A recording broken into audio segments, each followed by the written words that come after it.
Saya grogi sebetulnya tampil di sini karena sudah para mentor, para senior, para sahabat sudah hadir semua, sudah mumpuni tadi yang disampaikan Kang Jono. Tapi kalau nggak hadir, nggak ngomong juga rasanya tidak afdol. Baik, Bismillahirrahmanirrahim. Assalamualaikum warahmatullahi wabarakatuh. Selamat pagi menjelang siang. Salam sejahtera untuk kita semua. Shalom, Om Swastiastu, Namo Buddhaya, salam kebajikan. Yang saya hormati dan yang saya banggakan, sekali lagi saya menyebut para mentor, para senior, para sahabat, kolega, dan teman-teman.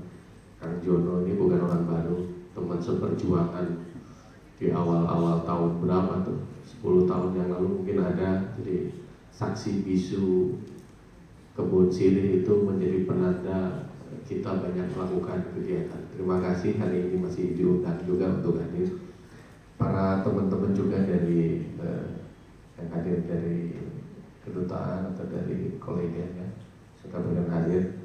Welcome Indonesia, Jakarta.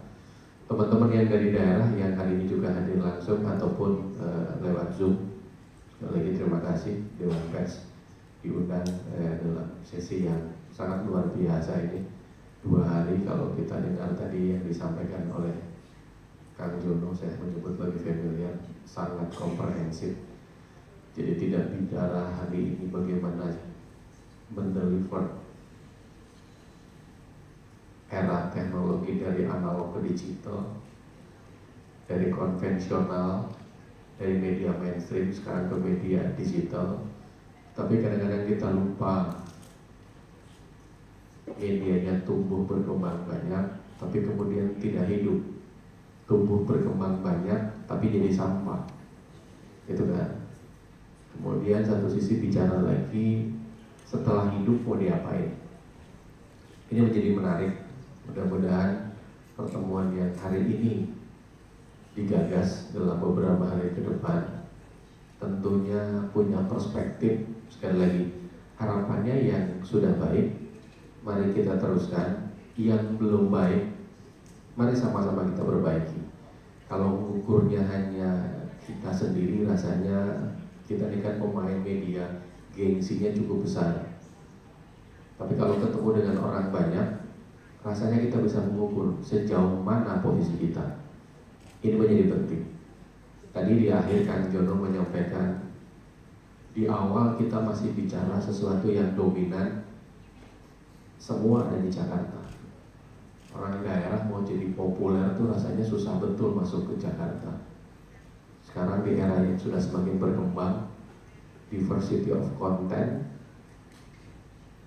diversity of ownership sudah terjadi. Suka tidak suka, yang hadir hari ini langsung maupun yang Zoom juga sudah raja kecil pemilik media. Yang agak khawatir barangkali ketika bicara diversity ownership, kalau latar belakangnya pemain media rasanya masih elegan. Tapi kalau kemudian beliau juga bukan pemilik media, rasanya hari ini menjadi sangat penting. Karena kenapa?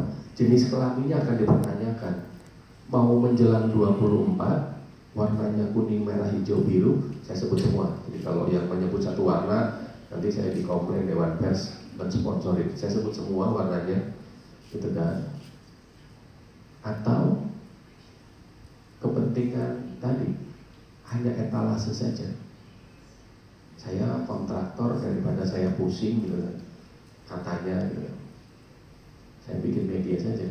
Harapannya urusan pekerjaan kontraktor saya nggak ada yang tanya-tanya. Pokoknya aspal 2 minggu di aspal, 2 minggu rontok ya, orang nggak usah tanya. Ini menarik. Tetapi yang kemudian tadi baru saja saya diskusi dengan Mas Rama menyampaikan misalnya, ownership-nya adalah pemain media. Tetapi kemudian kita melupakan juga pembenaran, karena tadi aturannya kelewat banyak, tapi keberlangsungan medianya, ya, media sustainability-nya bingung. Karena tadi jenis kelaminnya nggak jelas di bawah kemana. Kalau hanya bicara ego sudah, pokoknya karena saya selama ini bekerja 10-20 tahun ya jadi pekerja, Bekerja itu ya sebenarnya nggak usah pusing gitu kan, tanggal 25, tanggal 30 udah pasti digaji. Tapi begitu kemudian dia pengen juga merasakan menjadi pemilik media dan itu kemudian diberikan kesempatannya, kalau tanggal 20 itu sudah tensi darah naik gitu, asam urat mulai berasa. Iya, saya nggak tahu kalau yang backbone-nya banyak gitu, kayak Kang Jono, oh nggak pengaruh 20, 25, 30 santai saja. Tapi buat teman-teman yang tadi biasa bekerja, kemudian mempekerjakan orang, gitu kan, dengan segala tadi dalilnya membuat media itu apa, akan mulai berasa itu. Usia boleh muda, tapi asam urat sudah mulai ada, tekanan darah tinggi sudah mulai ada. Habis itu makannya ngaco, kolesterol juga muncul. Itu. Jadi ini barangkali seluruh anekdot yang sederhana, tapi nyatanya beberapa teman yang saya temuin mulai berasa.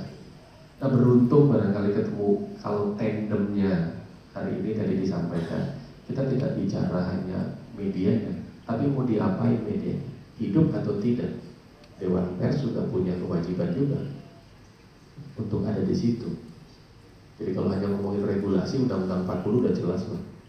Sampai hari ini kalau ada orang bicara di luar Undang-Undang 40, heboh gitu kan, gaduh. Tapi kadang-kadang kita juga lupa, tidak sadar bahwa ada di antara kita juga sebetulnya tidak dalam posisi ikut hadir sebagai orang yang berkiprah mendukung kemerdekaan atau kebebasan pers. Jadi ini sedikit ada bentuk sponsor lah, karena burung Garuda Kang Jono, jadi saya mesti menyampaikan juga. Karena sekali lagi ini menjadi tanggung jawab kita bersama. Nah, menarik sekali lagi teman-teman, dalam 2 hari ini saya melihat apa yang disampaikan oleh Kang Jono, bahwa saya sampaikan di awal, boleh nggak sih kita ini menurunkan tensi gengsi kita? Banyak media rasanya juga baik, tetapi kemudian kalau tidak berkualitas, ini menjadi penting. Ukurannya tidak hanya kualitas semata juga, tapi orang need juga. Karena kalau enggak, bagaimana bisa hidup? Rasanya seleksi alam itu akan terjadi, dan tanggung jawab kita bersama. Dan hari ini Kang Jono sudah mengambil peran, ketemu dengan teman-teman di daerah, itu kan. Kompetisinya semakin ketat. Jadi orang yang tinggal dekat Monas, rasanya sekarang tidak harus berbangga sepenuhnya. Orang-orang daerah jangan-jangan jauh lebih pintar, jauh lebih smart. Kita butuh kreativitas, gitu kan. Kita butuh inovasi. Jadi rasanya pentahelik media sudah harus digulirkan hari ini terus berkelanjutan. Dan bisa juga kita berasa dominan, mau kita media, mau tidak mau, pentahelik media harus digulirkan. Akademi, bisnis, government, gitu ya, media dan lain-lain. Community itu menjadi bagian yang tidak jadi dilakukan. Jadi sekali lagi, apa yang sudah baik, mari kita teruskan, dan yang belum baik menjadi tanggung jawab kita bersama. Kalau hanya bicara regulasi, rasanya sudah hatam. Tapi bagaimana kemudian setelah hadir, mereka bisa hidup. Untuk hidup, kita bukan latar belakang manajemen. Barangkali kalau katakan Jono senior saya, para mentor ini dari daerah, menjadi jurnalis, menjadi wartawan itu kan sekolahnya beragam, S1, S2, S3-nya nggak jelas. Ya ada teman-teman yang punya latar belakang sekolah komunikasi, tapi rasanya kita ini banyak lahir besar dari alam, gitu kan, otodidak. Menjadi pewarta, menjadi jurnalis itu kan ala bisa karena biasa. Kita mengalamilah bagaimana bukan siapa-siapa menjadi jurnalis. Ya mungkin 2-3 bulan tuh kita masih di mentoring untuk tandem, gitu kan, menulis ala biasa, gitu. Tapi kemudian setelah itu, apa yang harus kita lakukan? Di era-era sekarang ini barangkali apakah keprihatinan atau memang anugerah? Dulu teman-teman jurnalis, teman-teman wartawan, saya mohon maaf suka agak menyebut dua, wartawan dan jurnalis, karena kalau hanya menyebut wartawan saja gender, saya takut dikomplain. Dan teman-teman yang ibu-ibu, yang perempuan juga, jadi saya sebut jurnalis.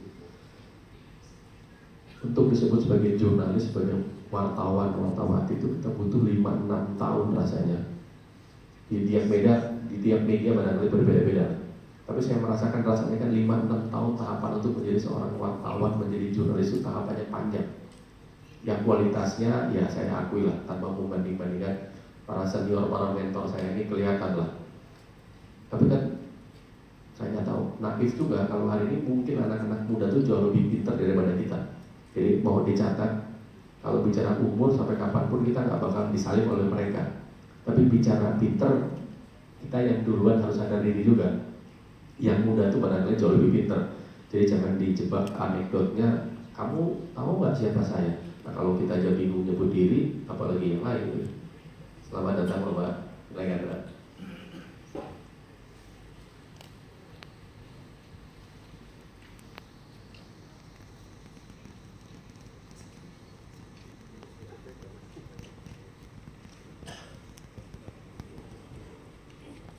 Selamat datang Pak. Wali Cinta lanjutkan. Jadi ini menjadi penting. Karena kenapa? Ya sadar tidak sadar mungkin eranya sudah begitu. Jadi kalau persoalan 5W1H kita sudah paham betul. Sekali lagi menjadi jurnalis, menjadi pewarta 5W1H itu kan alat bisa karena biasa. Tapi tantangan ke depan sekali lagi tanpa ada pembenaran eranya analog pindah ke digital, gitu kan? Yang tidak kalah penting kode etik itu menjadi penting di atas segalanya. Yang tidak kalah penting lagi dalam proses 5W1H juga adalah impact. Jadi kalau menulis berita hanya membuat gaduh, hanya membuat sampah, ya rasanya kan nggak laku. Saya mengingatkan untuk kita semua, saya juga kebetulan pemain media, nah, saya kecil lah dibandingkan teman-teman, saya bukan siapa-siapa. Dalam banyak hal kadang-kadang kita berpikir begini, nggak penting juga lah, yang penting jalan dan setuju saja, jalan dulu saja, nanti gampang menyusul. Jadi tadi jenis kelaminnya nggak jelas, mau kemana, apa yang dipicing, segmentasinya mau kemana, kita lupakan. Tapi kita lupa bahwa trust, karena ada etika itu jadi penting. Karena kenapa? Ketika kita tidak kredibel menyampaikan sesuatu, masyarakat dirugikan, narasumber dirugikan, yang tidak kalah penting kita sendiri dirugikan. Dan itu saya yakin tinggal menghitung hari kita akan mati. Dengan jumlah media yang banyak, saya nggak tahu nih ada relasi, barangkali tadi ada teman-teman banking juga ketika menyampaikan rilis atau kita juga mencari berita dari banking misalnya atau industri, itu kan adalah perusahaan yang kaitannya dengan kepercayaan, dengan trust. Ketika kita tidak paham betul apa yang kita tulis, impactnya bank bisa bermasalah. Jadi sekali lagi ini menjadi penting bahwa persoalan 5W1H rasanya sudah selesai, menjadi milik kita bersama, itu udah hatam. Tapi bagaimana kemudian juga impact yang kita tulis, paham betul yang kita tulis, sehingga apa yang kita tulis itu masyarakat mendapat deliver dari kita. Jadi sekali lagi masyarakat dirugikan, pelaku industri ataupun narasumber dirugikan. Tapi yang tidak kalah penting dan sangat penting, kita dirugikan, pelaku dunia usaha, jurnalisnya, media. Karena kenapa? Begitu kita mau pasang, mau ya mereka mau spend lah ya untuk beriklan atau apa, mereka juga nggak salah kalau lihat viewernya.